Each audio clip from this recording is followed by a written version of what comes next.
ഭദ്രൻ്റെ രണ്ടാം കെട്ട്. രചനാ സംഭാഷണം മൈഥിലി മിത്ര. ഭാഗം 11. ഇത് ഇത്രയും വലുതായിരുന്നോ? അസംഷൻ കോളേജിൻ്റെ ഗേറ്റും കടന്ന് മംഗലശ്ശേരിക്കാരുടെ കാറ് അകത്തേക്ക് കയറിയപ്പോൾ തന്നെ പിൻസീറ്റിൽ വിമലയോടൊപ്പം ഇരുന്ന പാറുവിൻ്റെ കണ്ണുകൾ അപ്രതീക്ഷിതമായി എന്തോ കണ്ടതുപോലെ വിടർന്നു വന്നു. മുൻപിലത്തെ സീറ്റിൽ ഡ്രൈവറിന് എന്തൊക്കെയോ നിർദ്ദേശങ്ങൾ കൊടുത്തുകൊണ്ട് കൃഷ്ണൻ നായരി ഇരിപ്പുണ്ട്. ഒരുപാട് വൃക്ഷങ്ങളും ചെടികളും ഒക്കെയുള്ള ഒരു ക്യാമ്പസ്. ചുവന്ന പട്ട് വിരിച്ച വാഗയുടെ തണൽ വീതികളും ഹരിതാഭമായ ചുറ്റുപാടുകളും ഒക്കെ കേരളത്തെക്കുറിച്ചും കണിയാപുരം ഗ്രാമത്തെക്കുറിച്ചുമുള്ള പാർവതിയുടെ ചിന്താഗതികളെ മാറ്റുവാൻ പോകുന്നതായിരുന്നു. ഇതിപ്പോൾ ഹൈദരാബാദിലെ സിറ്റി കോളേജിനേക്കാളും ഭംഗിയുള്ളതാണല്ലോ. അരയേക്കറോളം വരുന്ന വഴിയിൽ കൂടി കാർ ഓടിയതിന് ശേഷമാണ് കോളേജ് പാർക്കിങ്ങിൽ ചെന്ന് വണ്ടി നിന്നത് തന്നെ. ഇനിയും നടക്കണോ? വണ്ടിയിൽ നിന്നും ഇറങ്ങി വിമലയുടെ കൂടെ കോളേജ് കെട്ടിടത്തിലേക്ക് നടക്കുമ്പോൾ അവൾ മനസ്സിൽ പിറുപിറുത്തു. വീണ്ടും കുറച്ചധികം കൂടി നടക്കേണ്ടി വന്നു കോളേജിൻ്റെ ഓഫീസിലേക്കുള്ള പടികൾ കയറുവാൻ വേണ്ടി. ഓരോ ഡിപ്പാർട്ട്മെൻറ്റിനും ഓരോ ബ്ലോക്കുകൾ കെട്ടിടം തിരിച്ച് നൽകിയിട്ടുണ്ടെന്നുള്ള കാര്യം അവൾ പ്രത്യേകം ശ്രദ്ധിച്ചിരുന്നു. ഈ ഓണം കേറാൻ മൂലയിലും ഇത്രയും ഭംഗിയും വലുപ്പമുള്ള കോളേജുകളോ? പാർവതിക്കൊട്ടൊരാശ്ചര്യം തോന്നി. അതിൻ്റെ ഇൻഫ്രാസ്ട്രക്ചറും ഇൻറ്റീരിയറും എല്ലാം പെണ്ണിനെ അത്ഭുതപ്പെടുത്തി. അവൾക്കപ്പോൾ രോഹിത്തിൻ്റെ വാക്കുകളാണ് ഓർമ്മ വന്നത്. കേരളത്തിലും നല്ല നല്ല കോളേജുകളുണ്ടെന്നുള്ള കാര്യം രോഹിത്ത് പല പ്രാവശ്യം തന്നോട് പറഞ്ഞിട്ടുണ്ട്. പക്ഷേ അതൊന്നും തൻ്റെ തലയിൽ അപ്പോൾ കയറിയിരുന്നില്ല. മോളെ, ഇതാണ് ഓഫീസ് റൂം, അങ്ങോട്ടേക്കിരിക്കാം.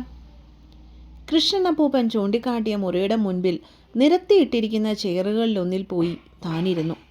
അടുത്തായിട്ട് തന്നെ അമ്മയും. അപ്പൂപ്പൻ മാറി നിന്ന് ആർക്കോ ഫോൺ ചെയ്യുന്നത് കണ്ടു. പ്രത്യേകിച്ചൊന്നും തോന്നിയില്ല. കയ്യിലിരിക്കുന്ന ബാഗിലെ സർട്ടിഫിക്കറ്റുകളിൽ തെരുപ്പിടിച്ചിരുന്നു. അമ്മ ആ വലിയ ബിൽഡിങ് കണ്ണ് നിറച്ച് കാണുന്നതിൻ്റെ തിരക്കിലാണ്. എന്താ അമ്മേ, അമ്മ എൻ്റെ കൂടെ പോര്, എനിക്കൊരു കൂട്ടാവുമല്ലോ. കണ്ണിറുക്കി കാട്ടി കളിയായി പറഞ്ഞപ്പോൾ അമ്മയുടെ മുഖം ഇരുളുന്നത് കണ്ടു. നിനക്കറിയോ, ഇവിടെയാണ് ഞാനും ഡിഗ്രി പഠിച്ചത്. വിമലയുടെ വാക്കുകൾ കേട്ട് ഇപ്പോൾ ഞെട്ടിയത് പാറുവാണ്. ഇവിടെയാണോ അമ്മ പഠിച്ചേ? ഒരു ഉറപ്പിനായി അവൾ വീണ്ടും ചോദിച്ചു. ആണ് പെണ്ണേ.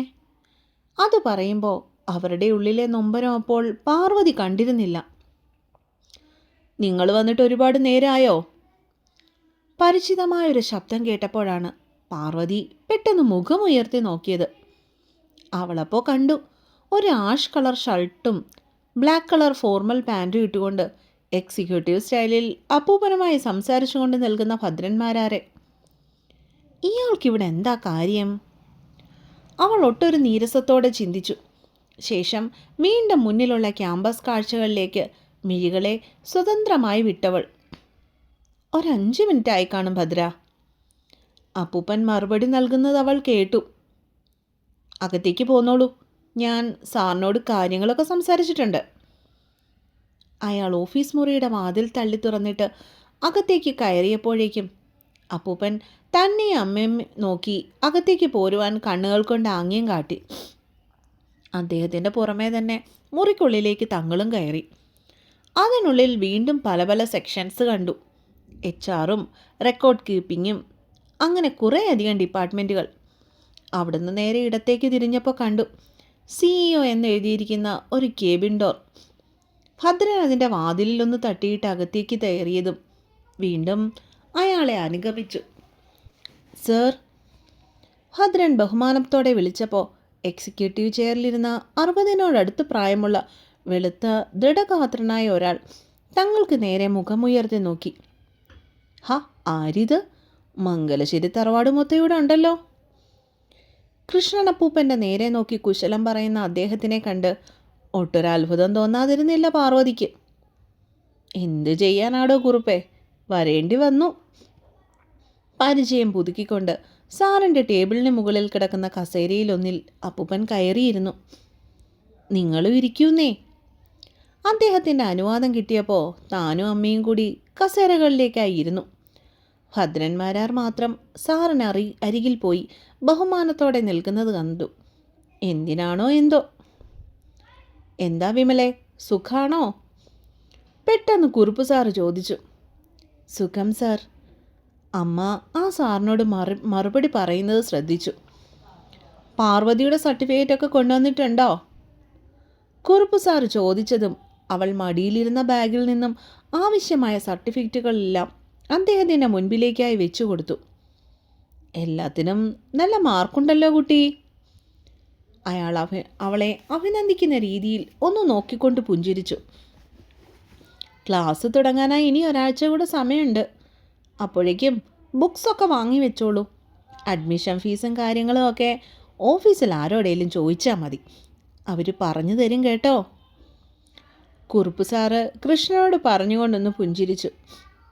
വലിയ ഉപകാരം കുറുപ്പേ, എന്നാൽ ഞങ്ങൾ ഇറങ്ങട്ടെ എന്നും പറഞ്ഞുകൊണ്ട് കൃഷ്ണൻ ചെയറിൽ നിന്നും എഴുന്നേറ്റു.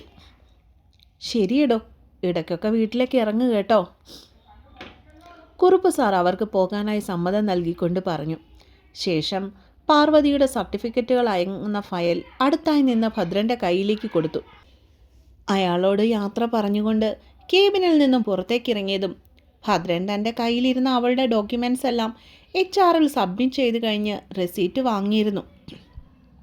കൃഷ്ണച്ച, ഇതാണ് അഡ്മിഷൻ കാർഡ്. ഇവിടുത്തെ പ്രൊസീജിയറൊക്കെ കഴിഞ്ഞു. ബുക്സിൻ്റെ കാര്യങ്ങൾ 2 ദിവസം കഴിഞ്ഞ് ഞാൻ പറഞ്ഞു തരാം. അതിപ്പോൾ പുറത്തുനിന്ന് വാങ്ങിയാലും മതി. പിന്നെ ലൈബ്രറി കാർഡ് എടുക്കണം. അതും ക്ലാസ് തുടങ്ങിയിട്ട് ചെയ്താൽ മതി. കയ്യിലിരുന്ന ഫയൽസ് എല്ലാം കൃഷ്ണൻ്റെ കയ്യിലേക്ക് അവൻ വെച്ചു കൊടുത്തു. എന്നാൽ ഞങ്ങൾ ഇറങ്ങട്ടെ ഭദ്ര. അയാൾ യാത്ര പറഞ്ഞപ്പോഴേക്കും ഭദ്രൻ സമ്മതത്തോടെ ഒന്ന് തലയാട്ടി. അപ്പോഴും പാർവതിയുടെ മനസ്സിൽ അയാൾക്ക് എൻ്റെ കാര്യത്തിൽ എന്താണ് ഇത്ര ശുഷ്കാന്തി എന്നതിനെക്കുറിച്ചായിരുന്നു. അമ്മയോടൊന്ന് ചോദിക്കുവാൻ തുനിഞ്ഞുവെങ്കിലും അറിഞ്ഞിട്ട് തനിക്കിപ്പോൾ എന്ത് കിട്ടാനാണ് എന്ന് ചിന്തിച്ചുകൊണ്ട് പാർക്കിങ്ങിലേക്ക് അവരോടൊപ്പം നടന്നു പെണ്ണ്. തിരിച്ചു പോകുമ്പോൾ വിമലയുടെ കണ്ണുകൾ ആ കോളേജിൻ്റെ ഓരോ മുക്കിനും മൂലയിലേക്കും ആവേശത്തോടെ പാറി നടന്നു. പൊടുന്നനെ അവരെ വല്ലാത്തൊരു അസ്വസ്ഥത വന്നലട്ടിയപ്പോൾ രാജീവേട്ടൻ്റെയും തന്നെയും പ്രണയകഥകൾക്ക് ഇവിടെയല്ലായിരുന്നു തുടക്കമിട്ടത്. കോളേജ് ലെക്ചർക്ക് തൻ്റെ സ്റ്റുഡൻറ്റിനോട് തോന്നിയ പ്രണയം. അന്ന് കുറുപ്പ് സാറ് ഒരുപാട് വിലക്കിയതാണ് ആ ബന്ധത്തിൽ നിന്നും. പ്രായത്തിൻ്റെ ചപലതകളിൽ താൻ അപ്പോഴേക്കും കുടുങ്ങിക്കിടക്കുകയായിരുന്നു എന്ന് വേണം പറയുവാൻ. അത് പിന്നീട് വിവാഹത്തിലേക്ക് കലാശിച്ചപ്പോൾ നഷ്ടമായത് ഈ നാടും നാട്ടുകാരെയൊക്കെയാണ്. വിവാഹശേഷം ബിസിനസ് എന്നും പറഞ്ഞ് തന്നെയും അദ്ദേഹത്തിൻ്റെ വീട്ടുകാരെയും കൂട്ടി ഹൈദരാബാദിലേക്ക് ജീവിതം പറിച്ചു നട്ടപ്പോൾ താൻ ഒരിക്കലും കരുതിയിരുന്നില്ല അത് തന്നെ സന്തോഷങ്ങളുടെ അവസാനമായിരിക്കുമെന്ന്. പിന്നീട് ഇണക്കങ്ങളും പിണക്കങ്ങളും നിറഞ്ഞു നിന്ന ദിവസങ്ങളുടെ തുടക്കമായിരുന്നു. അതിനിടയിൽ പാറു ജനിച്ചു. ബിസിനസ്സിൻ്റെ തിരക്കുകളിൽ രാജീവൻ മുഴുകുമ്പോൾ അദ്ദേഹത്തിൻ്റെ അച്ഛനെയും അമ്മയെ ശുശ്രൂഷിച്ചുകൊണ്ട് ആ വലിയ ഫ്ലാറ്റിൻ്റെ ഒരു മൂലയ്ക്ക് താനും ഒതുങ്ങുമായിരുന്നു. പിന്നീട് എപ്പോഴാണ് തനിക്കും അദ്ദേഹത്തിനിടയിൽ അതിർവരമ്പുകൾ വീണത് എന്നറിയില്ല. സമ്പത്തിൻ്റെ തുലാസ് താന്നപ്പോൾ സ്വന്തം കുടുംബത്തെ അദ്ദേഹം മനഃപൂർവ്വം മറന്നു. രാത്രിയെന്നോ പകലെന്നോ ഇല്ലാതെയുള്ള അദ്ദേഹത്തിൻ്റെ ബിസിനസ് മീറ്റുകൾ മടുപ്പിക്കുന്ന ജീവിതത്തിൽ നിന്ന് ഒളിച്ചോടുവാനായി പലപ്പോഴും തോന്നിയിരുന്നെങ്കിലും പാറുവിനെ ഓർത്ത് മാത്രമാണ് താൻ അതെല്ലാം സഹിച്ചത്. പിന്നീടാണ് അറിയുന്നത് രാജീവേട്ടന് അദ്ദേഹത്തിൻ്റെ PA-യുമായി വഴിവിട്ട ബന്ധമുണ്ടെന്നുള്ള കാര്യം. ഒടുവിൽ ആ ബന്ധം തൻ്റെ അദ്ദേഹത്തിൻ്റെ സ്വകാര്യ ഇടമായ ഞങ്ങളുടെ കിടപ്പുമുറിയിലേക്ക് കൂടി കടന്നപ്പോൾ തന്നിലെ സ്ത്രീയും മടുത്തിരുന്നു. ആർക്ക് വേണ്ടി, എന്തിനു വേണ്ടി എന്നൊരു ചോദ്യം ഉള്ളിൽ നിന്നും പുറത്തേക്ക് തെറിച്ചു. ഡിവോഴ്സ് ചോദിക്കാൻ വേണ്ടി മടിച്ച ആളുടെ കയ്യിലേക്ക് താൻ തന്നെ ആ പേപ്പറുകൾ ഒപ്പിട്ട് കൊടുത്തപ്പോൾ അയാളുടെ കണ്ണുകൾ കഴുകൻ്റേതുപോലെ തിളങ്ങിയത് ഇന്നും വ്യക്തതയോടെ മനസ്സിലുണ്ട്. അയാളും എപ്പോഴൊക്കെയോ ആശിച്ചിരുന്നു ബന്ധം പിരിയൽ. അവർ സീറ്റിലേക്ക് കണ്ണും പൂട്ടി ചാരിക്കിടന്നു. വേണ്ട, എല്ലാ ബന്ധനങ്ങളിൽ നിന്നും താൻ ഇന്ന് മുക്തയാണ്. എന്നെ വേണ്ടാത്തവരെ എനിക്കെന്തിനാണ്? ആത്മാഭിമാനം പണയപ്പെടുത്തിയുള്ള ജീവിതത്തിന് വിമലയ്ക്ക് ഒരിക്കലും സാധ്യമല്ല. തൻ്റെ മകൾ, തൻ്റെ അച്ഛനും അമ്മയും, തൻ്റെ ഭദ്രൂട്ടനും ലക്ഷ്മിയമ്മയും, ഇതാണ് തൻ്റെ ജീവിതം.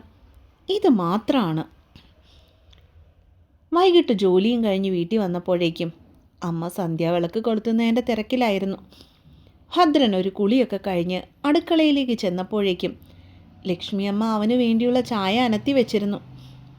തൻ്റെ കുടിയുടെ കാര്യം അമ്മ എങ്ങനെ അറിഞ്ഞെന്ന് ചോദിക്കണമെന്നുണ്ടായിരുന്നെങ്കിലും ആളിൻ്റെ മുറുകിയ മുഖം കണ്ടപ്പോൾ ചോദിക്കണോ വേണ്ടയോ എന്നുള്ള സംശയം അവനുണ്ടായി.